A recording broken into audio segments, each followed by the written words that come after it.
HS এর result তো বেরোলো। এখন কোন কলেজে ভর্তি হব? আমি ঠিক করে ফেলেছি, Sarojini Naidu college for women. সত্যি? কি কি সুবিধা আছে? অনেক কিছু। কেন সবাই এই কলেজ বেছে নেয় শোনো। এটি একটি ন্যাক স্বীকৃত এ গ্রেড কলেজ।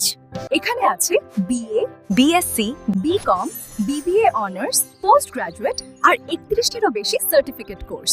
এখানে আছে ইন্টার্নশিপ, প্লেসমেন্ট অ্যাসিস্ট্যান্স, হস্টেল, 46,000-এরও বেশি বই, এনসিসি, এনএসএস।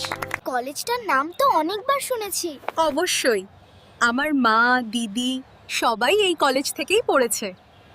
আর আজ তারা জীবনে খুব ভালো জায়গায় প্রতিষ্ঠিত। 1956 সালের এই ঐতিহ্যের গৌরব সত্যিই আলাদা। তাহলে আর দেরি কেন? আমিও আবেদন করব। অ্যাডমিশন শুরু হচ্ছে 18 মে থেকে 1 জুন 2026 পর্যন্ত। অ্যাপ্লাই করো এখনই সেই wbcap.in এ। তোমার স্বপ্নের উড়ান শুরু হোক সরোজিনী নাইডু কলেজ ফর উইমেনের সঙ্গে। দেখা হবে কলেজে।